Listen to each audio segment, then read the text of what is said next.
Hi, I'm Paul Weigel. I'm in the Brockville area, and I'm reporting to you about a very interesting way to build an off-the-grid home. Cordwood homes are inexpensive to build and extremely high R value. So they have an exceptional value to somebody who's looking to build a home that is off the grid and very inexpensive. Come with me, I'd like to show you all about this home.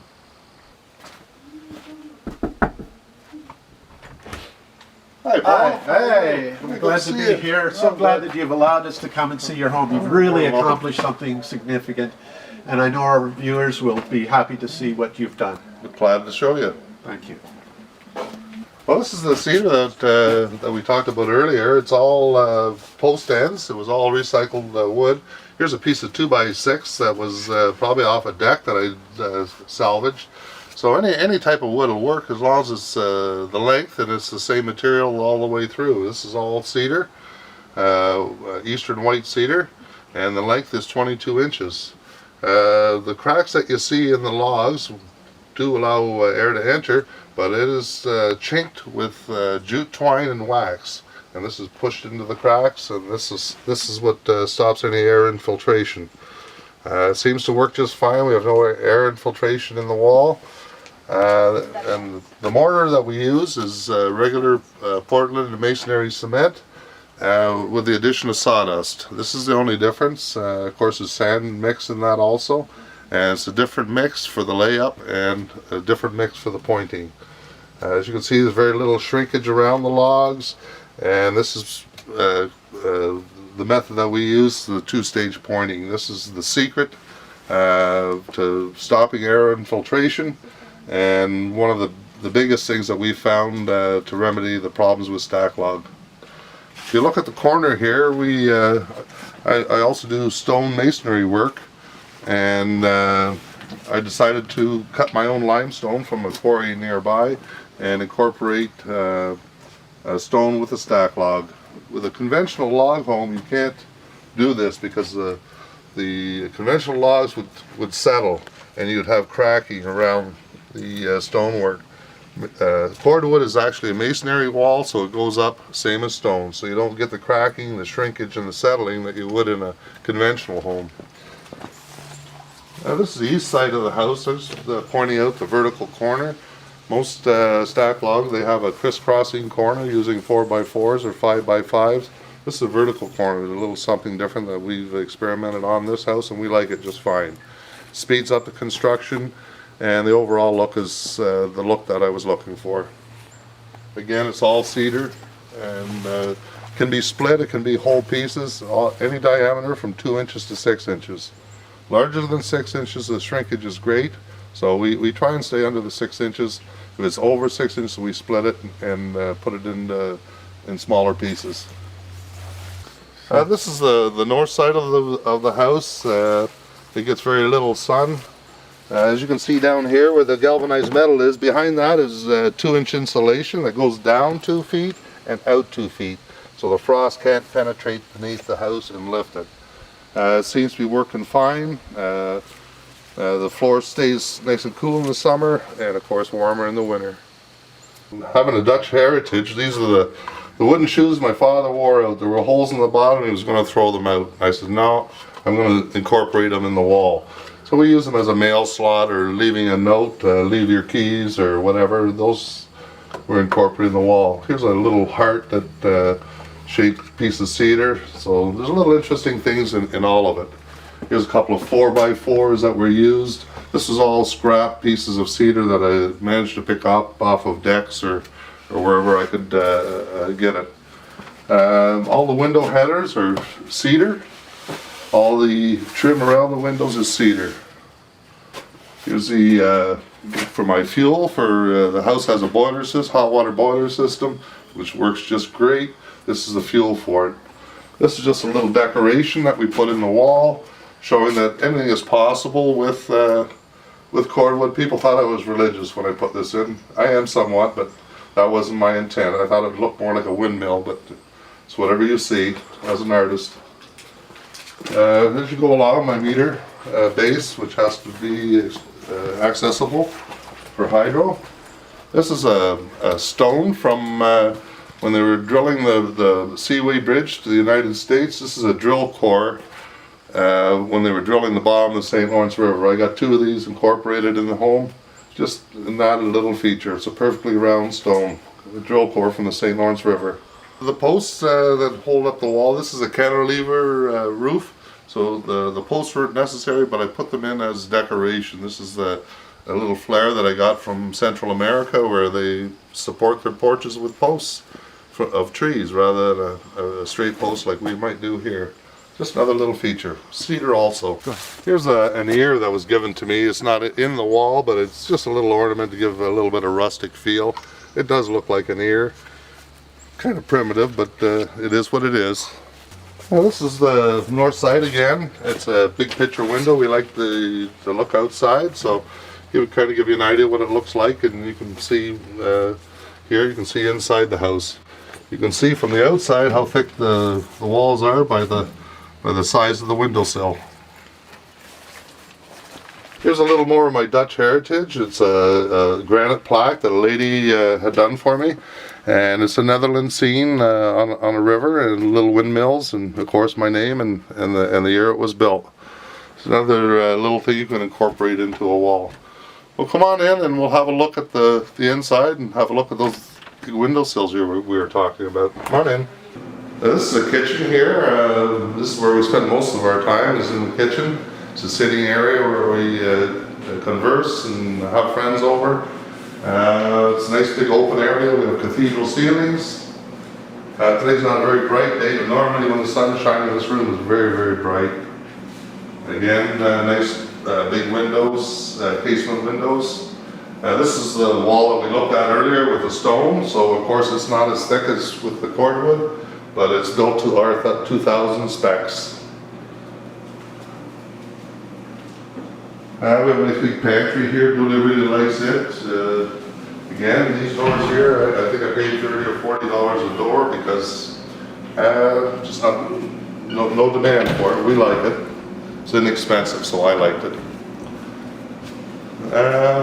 This is where a partition wall, of course. So this wall is done with gypsum and 2x6 construction on this wall because it encases the plumbing and the wiring for the kitchen. In a modern kitchen, these are maple cupboards with a granite facsimile countertop. This is the master bedroom, one of 3. It kind of gives you an idea of what you can do. Again, this is an outside wall where the cordwood and the other walls are partition walls. Again, the wide window sills. There's 3 windows in this room, gives us lots of light. This is what we were trying to achieve. We're quite happy with it. Again, it's pine and cedar trim, and here we have vinyl floors, very inexpensive. It looks like hardwood. And of course a nice big master closet. This is our bathroom. It's a modern bathroom. Again, ceramic tiles on the floor. This would be the outside wall. All the interior walls, of course, are drywall. And it just shows, again, the windowsills are nice and wide. My wife collects dolls, so there's lots of room for ornaments, plants, whatever you like. I was in the floor covering industry for a while, so ceramic in the wood was an idea I had, and just little features in the floor, a little tile before each doorway, just kind of broke it up, and again with the chocolate brown border, little things you can do to highlight. Typical wall here, we have a light socket switch, same as you would in any home. And as you see down below, we have electrical just above the baseboards. The baseboard, which we spoke about earlier, this is where all the plumbing for the heating, the hot water heating, and there's a chaseway from this socket down to the piece of conduit down to the chaseway, which allows for the electrical to run back to the utility room. If you look up top, the gable end of this would be the gable end of the house. The 22 inches, I made a shelf rather than close and box it in. I opened it up and you can use it as a shelf.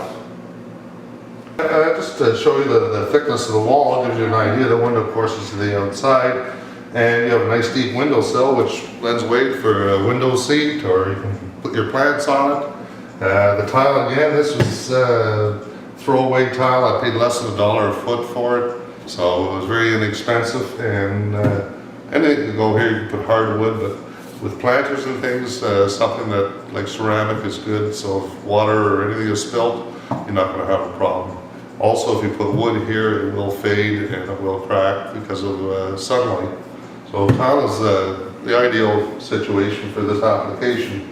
And you can see that the windows are flared out. This allows more light into the room, and it's trimmed out with cedar and pine. It gives the same effect in all the windows. We like the house with lots of light, so there's lots of windows. The bedrooms have 2 to 3 windows this size, and of course the living room, dining room area have the big picture windows. So Albert, thank you very much for showing You're us welcome. around. This is very interesting for me because, and I think for our audience, because it shows a way to get off the grid to create a really beautiful home, and at the same time do it very inexpensively. And I think that what you've done has been a model for people to show them how they can do it themselves. It's not impossible to do, and certainly with people like you that can help them, they can build a home for under $100,000 in construction costs, or maybe slightly above that, and not carry that mortgage that lashes them to an oar and makes them, 2 people work for 30 years, which is outrageous. But you've beaten the system, and I like that. I like that about this house, that it's so beautiful. Well, thank you very much. I think we think a lot the same. We can work our whole lives to pay for a home, or work half our life and own our home and enjoy our later years with the money that we make, and anybody can do it. Hard work, a little determination, and lots of planning. This home building can be done by anybody. Well, I love the idea of the pioneers that came here and they worked for 3 months to build their house, and then after that they were mortgage free. Yeah. And you've kind of done it the same thing. You worked for 14 weeks, you put your own labor in, you put some money in, of course, but you were then the job was done. You didn't go on for 30 years, and that's the part that I find so That's interesting. an important thing, and I think more people think like that. They can get to their goal a lot quicker, and be humble at the beginning, and you'll end up with something that you're truly proud of, and you built it with your own hands, and that's was my goal, and to do it in a time frame that I could live with, and so it can be done inexpensively, and by somebody that knows what they're doing. You'll be well satisfied, and do your homework. That's the ticket. Yes. Thank you. You're very welcome. Thank you. One of the beautiful things about a house like this is that the pioneers built their homes, and in 3 months they were mortgage free, and in some ways that's exactly what we find so exciting and interesting about this particular type of home, is that you can build it for almost nothing and use 3 months of your time, and with some help you'd be able to build a home that would be not only accessible and beautiful, but really very economical to run. We think that getting off the grid and growing your own food, which Albert and Dulia do, they grow their own food here. They have a very economical way of living. And what it's done is it's freed them up at an early age to be able to spend half their time in Costa Rica in a beautiful setting, and to really enjoy life and to put themselves into certain purposes that they have interest in, and give them the freedom that most people never ever achieve. So there are ways to do it, and we think that this is one of them. This is one piece of the puzzle in getting free and retiring at really at any age. You can live a life that has purpose and meaning and significance if you can get your needs met without spending the rest of your life accomplishing that. So we think that Cordwood homes are a definite interest to anybody who's wanting to retire at an early age and spend their life doing something they always dreamed of.